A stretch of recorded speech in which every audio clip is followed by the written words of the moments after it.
The Portland Trail Blazers have won 4 out of 5 games. Kyrie Irving is out for Dallas, which impacts the play-in race. And Shaedon, Sharpe, and Deni, Avdija are going bonkers for the Blazers. All that and more on the Blazer Focus podcast. I am Aaron Fentress of the Oregonian and OregonLive, and I'm joined by Craig Birnbach. Craig, you got a bone to pick real quick? I'm just going to I'm going to pull the curtain back. Pull the curtain back. Behind the scenes. The behind the scenes, we do a little rundown. We share a rundown. Sometimes, most of the times, Aaron does it first, and then I add things. All I'm saying is, Aaron's 5 main topics, none of them mentioned Deni obvious in there. The man had a 30-point triple-double, and he just didn't want to he didn't want to bring it to the people.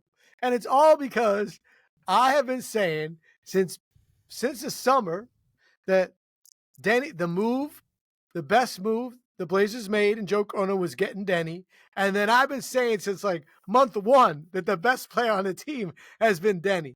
And for a while. Month 1? Do you mean January? I've been on now in the beginning, there might have been some sarcasm in there. I might not have been serious yet, but I've been serious. Aaron will be sitting at the game and he'll just get a little ping and he'll just say, this is my reaction too. Jesus, it's Craig. And he knows it's going to say, Deni, best player on the floor. Deni, MVP of the league, blah, blah, blah. I never said that. I just say best player on the Blazers. Best Jewish player in the NBA. I'll say that. Excuse me. But I'm just saying, like, he didn't put in the rundown. And I know it just was to make it, raise my blood pressure just a little bit. I did the rundown exactly 4 minutes before you logged in. And how many Deni headlines did I have this week? Yeah, we became Avdija live the last week, man. Come on. I've been cranking out Deni headlines. I did say to Aaron, I very much enjoyed having Deni share a headline with Wilt Chamberlain. Like, and that was Magic nice. Johnson. I enjoyed that. And Magic Johnson. Hold on a second. Let me go through these real quick. This is all Trailblazers. Deni Avdija joins list that includes Magic Johnson and Wilt Chamberlain. That's awesome. Avdija unable to enjoy career night following loss. Avdija does something not accomplished since Lillard. Avdija available for Portland. Come on, I was cranking out the Deni headline. That would not count. That counts. What is name in the headline? It counts. Available. I say just breaking news. How long was that article? It was exactly maybe 4 paragraphs, but I still got him in the headline. Anyway, all right. It was an amazing performance, and his step back was a good shot. It was that he missed at the end of the game that could have tied the game, and it was a good shot. Would have won the game. It would have won the game. Right? It would have given them. Would have given them 5 seconds left. But either way, so that was a fantastic performance. I think it was I honestly think that's the best game of any Blazer. It's the first too much triple-double for the Blazers since Lillard had 2 in February and March of 2023, was last season here. And it's only the 4th in Blazers history that was a 30-point triple-double. Yeah. Dame has 2. I'm not sure who the other person was. It might have been Clyde, I would imagine, maybe, something like that. The Blazers didn't provide that information. And then it came out that it's one of 6 ever with just 13 shots, which he pulled off because, he shot well in the 13, but he had 13 for 13 free throws. So that put him up there with De'Aaron Fox has done it. Jokic has done it 3 times, which doesn't surprise me at all. Magic, Wilt Chamberlain, Deni, and who was the other one? Oh, my God. There was 6. Deni, Jokic, Magic, Chamberlain, De'Aaron Fox. Oh, my God. Who was the other one? Do you remember? No. If you didn't list the other ones. One of the problems with posting so many things, which I've been doing, like I had 8 and posts yesterday, and I'm getting old, is that, wait, what's your name again? Is that I will write something and literally be like, what was that stat again? Because it's all just blends. Or you quote yourself. Like, I think I read that somewhere. No, you wrote that. Oh, yeah, that's right. I wrote that. That's right. That's what I meant. My wife will say that. I'm like, I think I heard this somewhere. She's like, no, you said that without anything to back it up. I'm like, oh, That's how we get to where we are in this country. You also know you've crossed over a certain age threshold when you retell the same story to someone you've already told them, because you told it maybe to multiple people, you've forgotten who you told it to. Anyway, all right, enough of my ageism right now. I'm offended. But anyway, it was a great performance. I think it's the best. I mean, Sharpe at 36 in a game was great recently, but I think a 30-point triple-double. A 30-point triple-double on 13 shots is insane. It's insane. Even though they didn't win. Right. Okay, so now I was going to wait to do a podcast for Thursday, but the news broke today on Tuesday that Kyrie Irving is out for the season. He injured his knee during a blowout loss to Sacramento on Monday night. This is significant, of course, because the reeling Dallas Mavericks have now lost 4 out of 5. They've been impacted by the loss of Anthony Davis, who should come back relatively soon, and Daniel Gafford. But now losing Kyrie, they become infinitely catchable for the Blazers, who trail them by 4 games. The Blazers are in 12th, a half game behind of Phoenix, which is at 11. And there's Dallas at 10. Dallas at one point was 7, I think, and rising, and then the injuries hit, and now they're down at 10. So I personally did not feel the Blazers were going to be able to catch Sacramento when I was assuming that Dallas would stay in the 6, 7, 8 range. And then you had to catch Sacramento, which at one point was up 5, and now is up 4. No, now it's still at 5, sorry. Because the Blazers' schedule was wicked. But the Blazers' schedule might not matter as much now because Dallas could just go into a free fall, which then doesn't matter if you lose to Boston, lose to OKC, and lose to Cleveland again, et cetera, because Dallas is going to be losing a ton of games and fall to you. And Phoenix has lost, I think, 11 of 14 dating back to when they lost 2 in Portland. So Phoenix is an absolute mess, and you trail them by a half a game. So with all that said, Craig, should I be planning to get credentials for a plane? The thing that's nuts is that you just might survive to be there. Like, you know what I mean? You're not going to – your record's still going to stink. You're going to lose all those games, but no one else is trying to win. Like Dallas, it's an ACL. Like, it's devastating. Well, you think Dallas is going to pull the plug or just try and still get back I still Davis, think get they'll back probably, Gafford and try and make a run? Or do they just say, screw it? I think they will have to try to make a run, and I still think they're going to finish above the Blazers because – when Davis gets back, they're 32-30, and the Blazers, are 28-34 and about to lose a bunch of games. So that's still a significant 4 games and 20 left. That's hard if you're not good. You know what I mean? Like, I don't know if but it's not hard if the other team goes. But it's not hard if the other team goes 7-13, which is possible. Oh, definitely possible. Yeah.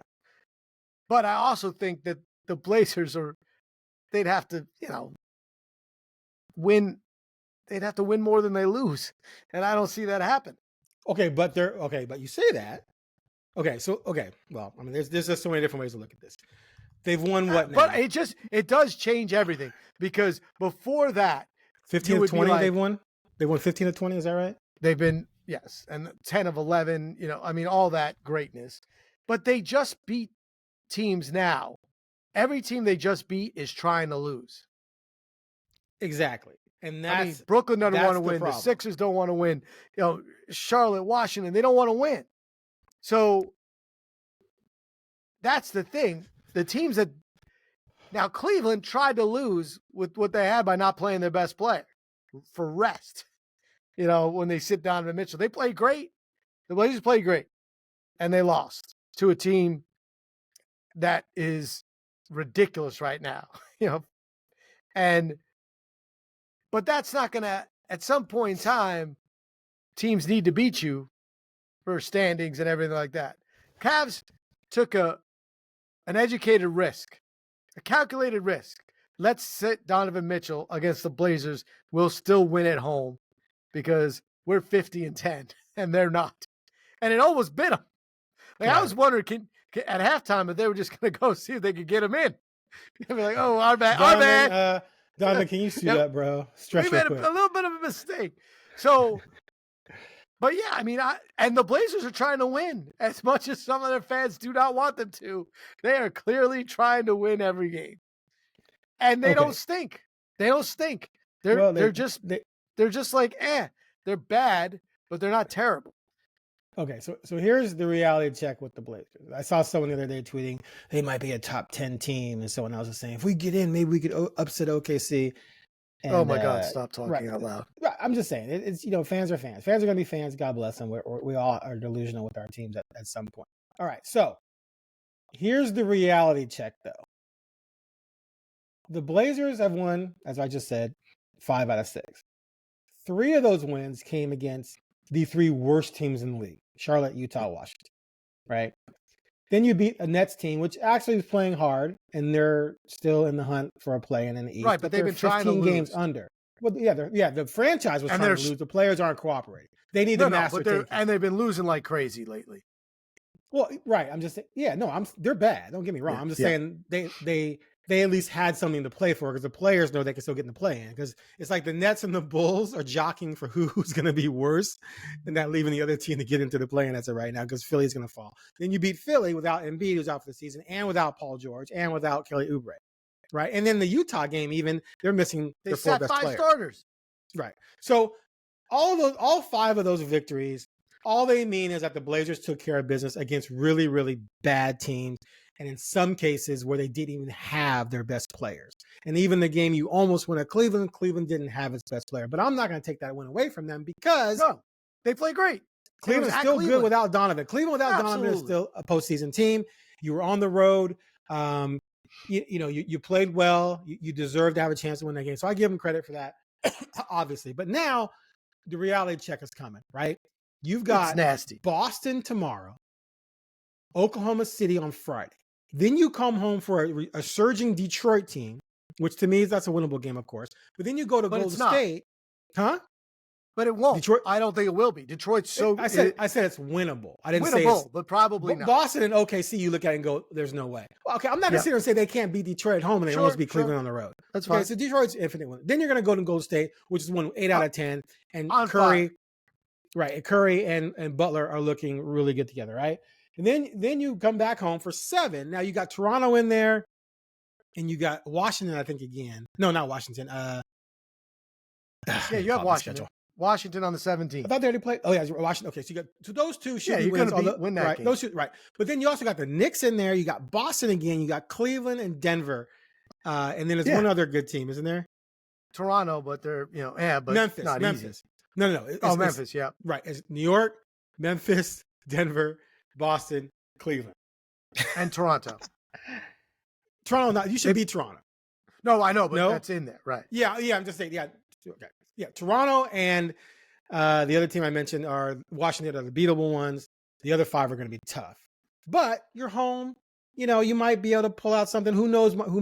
Morant might sit, right? Jokic could sit. Tatum could sit. Something could happen, and you could pull out whatever. But the bottom line is that is just a tough schedule.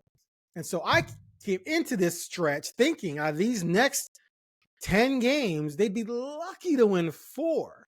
They could easily just win 2. And so that, to me, was going to bury them, just like they almost got buried after the 10-11 run when they went to Minnesota, Denver twice, and then came home for the Lakers after the break and lost those 4. The Blazers have not defeated a team that currently has a winning record since February 6th when they beat Sacramento at home. That's a month ago. Now, they haven't played a ton of winning teams since, but they haven't beaten any of them. So it's still a daunting task for them. But the thing that's good for them now, though, is that Phoenix stinks and Dallas is likely to just sink like a rock. So even if the Blazers go 4-6 or 4-7 or whatever the next 11, Dallas could go, right, 2-9 over their next 11, and you make up 2 games. So I think they have a chance, but it's going to be tough. Yeah. I mean, I think that basically what I'm saying is you might survive to get there because the other teams are so much worse. I just can't imagine Dallas going from 32-20 and losing, 5 more games than the Blazers do. Without Kyrie, and if Davis is not motivated. If Davis can't come back at all, But here's the thing: if you're Dallas, it's totally possible. It's totally possible. And I haven't looked at their schedule. But if you're Dallas, now Phoenix shouldn't stink this bad. Like as bad. I mean, I don't care. You still got 3.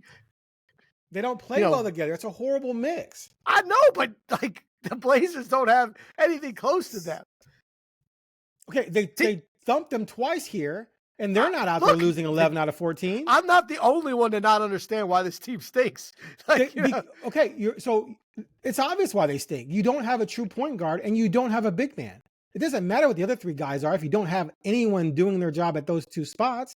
Them not having basically giving away not with Kevin Durant, it kind of does. But Kevin Durant's 36.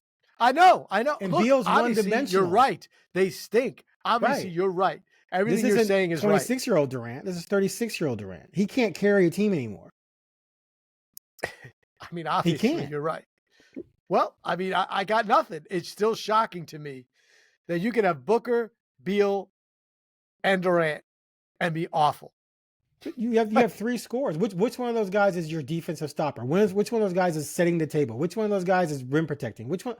Not having the fact that they gave away Kamara and Ayton for a guy they got rid of in Nurkic and 2 other guys they got rid of in Johnson and Nasir Little is going to go down as one of the worst deals they've ever made for that franchise. Like, if they had those 2 right now, completely different story. Could you imagine flopping those 2 in the starting lineup with Durant, Booker, and Beal? Now that's a scary proposition. Because now you have a defensive stopper, and now you have an offensive center who can still don't have a point guard, but you're right.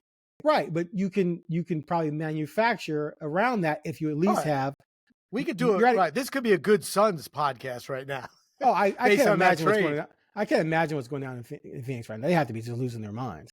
That whole thing backfired. It looked good for them at first because you thought Nurkic was going to be productive, but he's just falling off the map. But anyway, well, that was the epitome of addition by subtraction. That's what they thought they were doing. Right, exactly. It was odd because the guy they brought in was a guy that the Blazers were thinking was addition, through subtraction. So now they got rid of the bigger contract, so they got that. But yes, it definitely didn't work out. But yeah, it's amazing that the Blazers might back in basically to a play-in. And to me, it's devastating because then if you do win in the play-in, you lose your first round pick completely, and that's to the Bulls, baby, which is just awful. Blazers. Just kidding. It's just awful. If that happens, like it's awful. It's not gonna happen. They're not gonna win 2 games in the play. No way. They're not gonna beat Minnesota and the Clippers or Minnesota and Golden State. I don't believe they're gonna do that. I don't either. I thought they were also headed for Tankville a month ago. So because that should have been what they did. Probably, it should have been what they did. At this point in time, you might as well root like heck for the play-in because why not? Why not? Like, what's the other option? You can't get, like you said last podcast, you can't get low enough now. You just can't. The ping pong balls are going to say what they say if you keep your pick. And it's not going to be that big a difference. So you might as well go for it. 100%. But it stinks. Like this is what happens when you don't have direction. And this is when the outside people, like I like listening. I listened to Bill Golliver the other day. Ben Golliver. I don't know who Bill is. Ben Golliver, former Blazers edge person, and now big time NBA writer and a Blazer fan. Like I think at his heart, maybe not anymore, but at his heart. Right. And his outside in, like he was willing to say the things that even you and I every once in a while, like, well, maybe this. Like he's like, what? Where's the direction? What are you doing? You can't be in this in between. Being in between is the worst thing possible for a franchise. And here's what's funny. I was listening to local hosts. They were doing a good job. This is not, but they're like, yeah, all fans want is a team now. It's like they don't even care if they're champion level.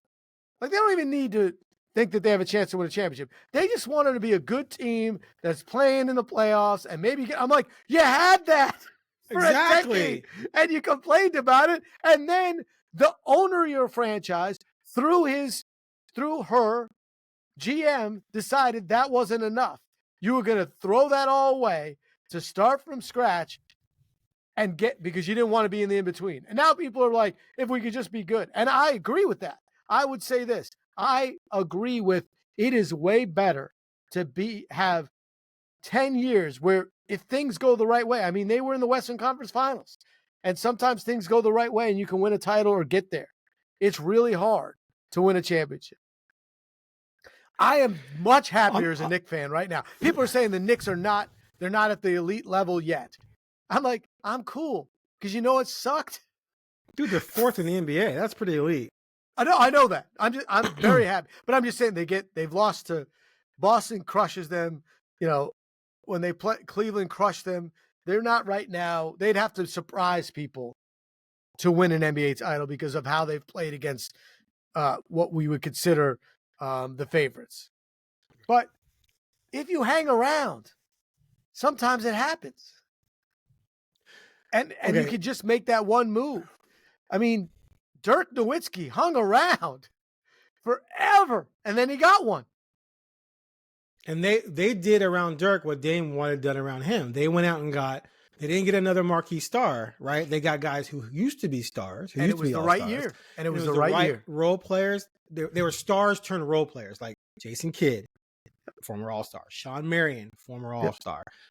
Tyson Chandler, who had been All-Star and was a rim protector extraordinaire, who worked perfectly right next to Dirk, right? Dirk doesn't need a scoring center. He needs someone to play defense. And that's what Tyson Chandler was. And then didn't they have Jason Terry? And was Peja Stojakovic on that team? I think he was on that team coming off the bench, dropping threes. But Terry was instant offense. And So, but it just worked. It just happens. Milwaukee, right, it worked perfect. It was a perfect mix, and that's what Dame wanted. So, but they didn't want to do that for Dame. So now they went into lottery. Now you're just saying fans want to be just respectable again. Well, they're not respectable. They're just at least fun right now. But they're going to get either not make the plan or get torched in the plan. But the problem is, as you alluded to, the end result is you effed up a shot at Cooper Flagg, more than likely, because at the end of the day, we talked about this last podcast, you put your coach in a no-win situation where he wasn't going to be in line with tanking because he had to win to either save his job here or get a job elsewhere. Somewhere else. The whole thing's just counterproductive. And Chauncey Billups has done what he's supposed to do. He has overachieved.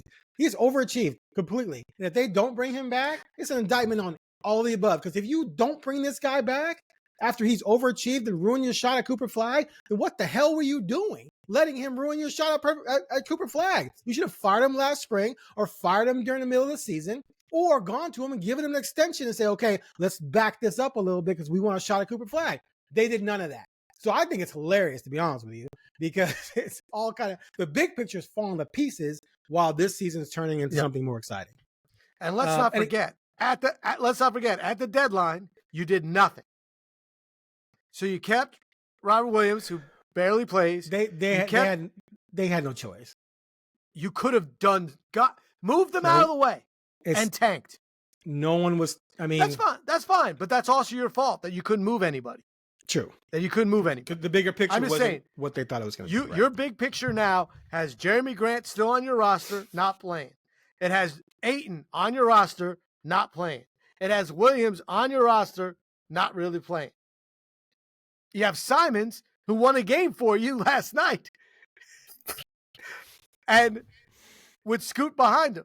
So you currently, the way you're going at it would be with a full roster, with a coach who wants to win, all three of your first-round draft picks, of your top 10 picks, would not be starting. They're only starting because of injuries, and that's crazy. And none of them are all going to be all rookie. I don't think Klingon would be all rookie. So you had a seventh pick, third, and seventh, and none of them were going to be all rookie, which is not great. Okay, real quick though. So you mentioned about you might as well go for it. We talked about that a little bit last week. So right now they're at the 10th worst record. Right, 10th comes with oh my goodness, 3% chance. I think it is. It's not good. I think it's a 3% chance to get the top pick, which is what Atlanta had last year when they got it. I think from 10th, right? So the big problem for them though is that they lead number 9, San Antonio, by 3 games now. And San Antonio just lost Wemby for the season. So they're going to be in free fall. They're 3-7 in their last 10. So even if you decide to tank right now, you're not going to tank worse than them. The Bulls have passed them by, and the Bulls, they lead the Bulls now by 4. And the Bulls are in a free fall. They've lost 8 of 10. Brooklyn obviously just beat, and all these other teams. Philadelphia, Toronto's bad. Pelicans are bad. Blah blah blah. So the only thing you could do to catch any of them is not win a game the rest of the season. You might be able to catch some of them, and of course that's not going to happen. So worst case scenario, you get up and you get into the play-in, and you still end up 12th, which is going to be like a 1 or 2% shot, which is not very good. So right now 10 is 3%, 11 is 1.8. 12 is 1.7. So it's not really that big a difference. So yes, you might as well go for it. You might as well. And just hope, that hey, we saw what happened with Odin, right? They jumped to number 1. We've seen teams jump from bad positioning into the top 3 before. So Hawks. Maybe you get rewarded and you get lucky. Great. If that happens, then it's all rainbows and sunshine. But as of right now, the only thing you have going for you is to complete this run and try and get to the play-in. Yeah, because at least then maybe you sell some tickets. Maybe a sponsor cares. Your fans get some joy. And you give your young guys the experience of a playoff chase and playoff atmosphere, which would be, it's good for their growth. But at the end of the day, man, we all know what's going to happen, dude. It's going to be exciting. It's going to be fun. I'm a travel to the play-in game. And if they come home, they won't play one at home. But, I'll go to 1. I'll go to 2. They make the playoffs, get swept by Oklahoma City. Hey, it'll still be fun and exciting because they be back in the playoffs. And then you go in the offseason and it's, now what? What? What do we do? How do we upgrade? We blew our chance of getting a high pick, right? Are we going to get a free agent to come here? No. Are we going to pull off a big trade to get someone to come here? No, we couldn't do it when we tried to help Dame. Now we're going to do it now. You're going to trade the very assets you wouldn't give up to help Dame to go out and get a legend star who's going to actually want to be here to play with a team that doesn't have the players you traded to get him. And as right now, like you're not even seeing. I mean, you're seeing Sharpe for a couple games. Let's see how it goes, but he still can't shoot.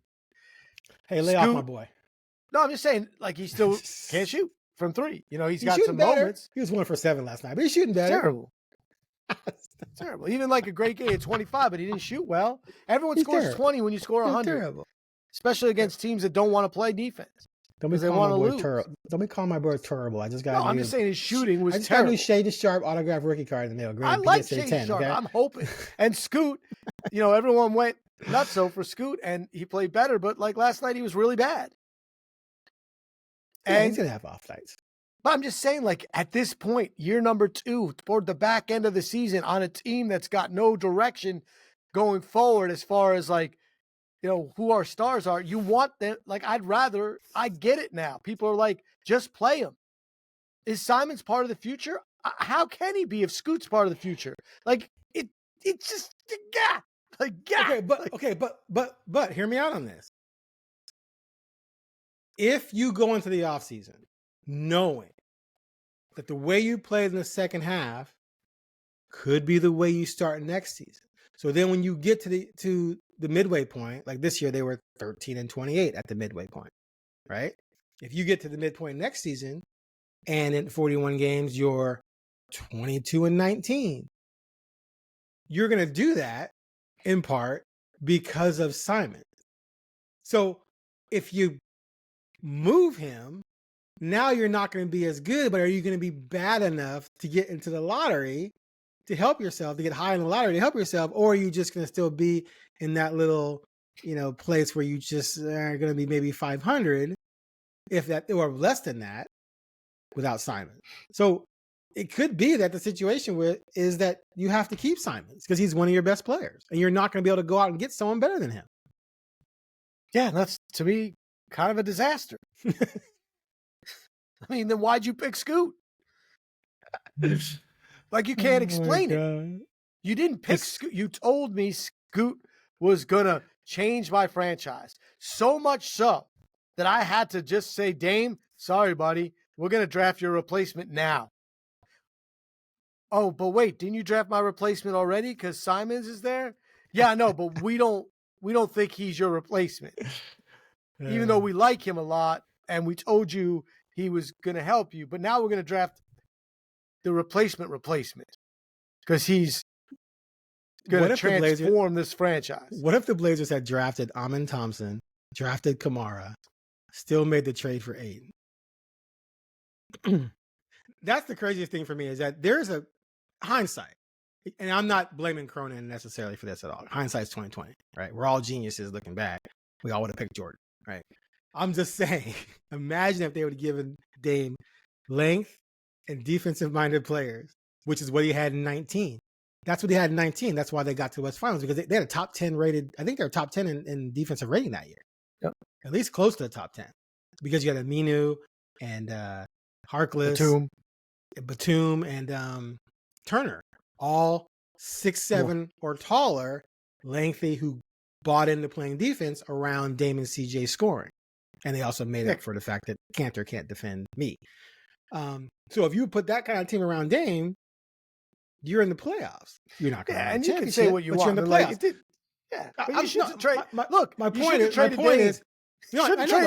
My point is the pathway was there to do things around Dame. You chose to do the absolute worst thing possible, which was draft a player at his position who's 19. To go to your point. So now here we are in a situation, and it's weird because I'll be honest with you. Professionally, the last 6 weeks since the streak began has been so much more fun. Of course, watching the game's been great. I posted 8 things yesterday. There's just so many things to put. I mean, oh my God, Kamara just got named defensive player of the month. Yeah, right. There's something else to be get jacked up about and write about. So it's just been far more interesting. Plus, I love the idea of chasing standings and the whole journey of a season in that frame. But looking long term, we agree, man. It's the best thing to have done was to be in that mix to get a top 3 pick in this draft. Period. That's what you set up. That's what you set up. And every Blazer fan wants you to understand this. No matter how you feel about the players, how you feel about the team, the franchise fully believed that it didn't matter what they did. They were going to be in the mix for a top 3 pick. I made the argument to numerous people. I said, last year you won 21 games with all those injuries. You said it. Tanking, I'll give you that. Right? There's no way, if you're healthy, and if anyone takes the lead, you can't win around 30. And I was told, we don't know, man. As our shooting, blah, blah, blah. We don't, no. And then you're on track to do what you thought you were going to do. And then you put pressure on your head coach, and now that's gone. And so now it's fun to cover, but looking ahead, I'm like, you're screwed long term because you still don't have that dude. You don't have a dude. Your dude is Kamal. Your 2 dudes that I would say that you feel really good about are Deni and Kamara. Great role players, not dudes. You know me, I still believe in Deni. And you still hoping. But I have to say this, not a dude, I don't like giving you credit. He's gonna be an all-star. He's gonna be all NBA. Deni? No. Okay, but he's there. You go. You need a dude. You need that guy. You need 2 of those. Of course, guys. Yeah. He's not a dude, but at least you got 2 guys that you're like those are starters on a winning team. Yeah, with the right talent and the right dudes around them. Yeah. You did say this though, and I have to give you credit, which I hate doing because you don't need it. But you did say it many times that this team could win more games if they played Grant and Simons and Ayton and other guys stepped up. You said it, and I still was like, first of all, I didn't think they'd do it because I thought that they had committed to a strategy and that they were all on the same page. So I was like, well, why would they do that? That's stupid. Right. Exactly. But you said it, and I didn't believe it. I said, no, they're still going to be one of the worst teams. But it's just math, though. It's math. You won 21 last year, but also it's not going wrong. Not being on the same page or changing your strategy based on a very like something that shouldn't change your strategy. No. Like you shouldn't be like, oh, now the fans are upset. Like, what'd you think? Like, did you think they were going to be happy to stink for another year? I think here's the thing. I think the fans would have been fine with stinking if the players you drafted were balling out. Yep. Like when Shea was in OKC and they were winning 20-something games, we all knew that kid. We're like, that kid's coming. Yep. Right? That kid's coming, man. You can't and Scoot's been playing better, don't get me wrong, and Shaedon even Detroit with nights. Cunningham. Right. Well, yeah. He took some time, and these 2 might, but they're not demonstrating. Yeah.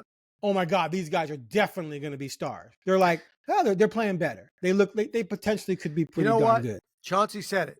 they still don't have an alpha. Yeah, he said it last year. There's no alpha yep. on this team because he knows Simon's not an alpha.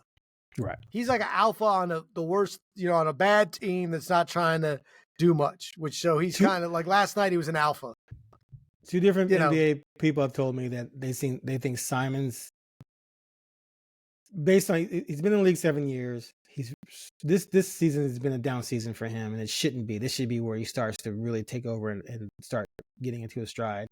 But and I don't buy this yet. I'm not gonna go here yet, but I've been told this by a couple of people in the NBA that they see him as a sixth man on a good team. That's sort of where that feels fits. Right. If he's on a good team that's trying to contend, he's coming off the bench and giving you that offensive spark. He's not started because he's a shoot first combo guard, right? So if you don't want that on your team if you're contending, because if you're contending, you have 2 or 3 guys better than him. You don't want him coming around jacking up shots, right? No one wants that. Nope. So he has to be a distributor, which he's not, and he's not an elite defender. So he comes off the bench and gets his shots when the stars are out. Jason Terry. Someone else mentioned Lou Williams. Oh God, you took it to another level though. Like now, but that's go back to the comp, isn't it? Let's go to the microwave and bring Vinny Johnson in the conversation. So on a contending team, that's sort of what Ant is. And so, but right now, he's probably your best player. Perfect. Yep, makes a ton of sense. The guy could score. You can't depend on him to do the other stuff. He's undersized for a guy that is not a true point guard. Yep. Mm-hmm. But imagine if you're one of these 50-win teams and you can bring him off the bench for 26 nights and he gets a heater going. And in those 26 minutes, he scores 22 points. Right? That's just killer. I mean, and if you can just look at the struggles, then it doesn't matter because he's not one of your top 3 guys. Yeah, I mean, you look at so many teams, you can just say that about, like, if the Lakers had him, right? They needed a guy when they sit LeBron and Doncic. If the Warriors always want a guy like that. When Steph's down, just you shoot. And, they want Buddy Hield to kind of be that in a way. And he is some nights and he is in others. But yeah, there's a ton. I mean, imagine Denver when they sit Murray. Yeah. And bring someone like that in. You got the Joker being like, where is he? Oh, he's over there. I'll get him the ball. That's a wide open 3. Oh, like the looks he would get. There's a layup, right? Yeah. But that's what happens. There's not money necessarily for him on that. That's where it gets into it. Okay, real quick factor Fentress before you got to go. All right, Dill. I'm gonna say it, man. The Kyrie thing got me rolling this morning. I think the Blazers are gonna make the play-in. I think they're gonna get Aiden back. I think they're gonna pull off a couple upsets. I think they're gonna get some wins against some of these good teams because they're gonna sit some guys. I think they're gonna win and I think Dallas is gonna free fall. And then Phoenix isn't good. I think the Blazers are gonna get number 10. I truly do. Partly by default and partly because they're gonna pull off a couple upsets. Well, I'm going to say that's a Fentress because I'm sticking with it ain't going to happen. But I'm much more of a believer today. You don't think they're going to catch Dallas? I do not. Or the Suns. Like one of those 2 teams will beat them out. Suns are a mess. But they're still better than the Blazers. They lost 11. No, they're not. They lost 11 out of 14, and that stretch began losing 2 at the Blazers. Right, but just said it out loud. They can't match out with the Blazers. They can't match out with the Blazers. Well, that might be true. But the Blazers are not beating a winning team in a month. Right, but they beat the Suns twice. They're about to play a bunch of them. All better than the Suns. I'm just telling you, man, Suns are bad. I'm just saying one of those 2 teams is going to do something. If I'm the Suns, why am I trying to make the plan? I'm going to get torched. Well, if they start, there you go. Playing. That's going to happen. They'd be full. Did they own their pick? Oh, they might not own their pick. Yeah, I don't think they own their pick because doubtful. They don't own a pick until like 20. They gave 1,000 picks to the Nets. Anyway, regardless, they're bad. It's not gonna. All right, that's it for the Blazer Focus podcast. That's bold, Kyrie by the way. Irving. That's bold. I don't think it's that bold. He went bold. I waited for a team to lose their best player. Actually, they lost their 2 best players. One of the guys they traded for got hurt, and then their best center got hurt, and they may be in and out of the lineup. That's not bold. To me, that's just absolute fact. This is fact, not a fact of Fentress. Anyway, thanks for listening to the Blazer Focus podcast. We'll be back next week when Craig says, I told you so, after the Blazers lose 4 straight.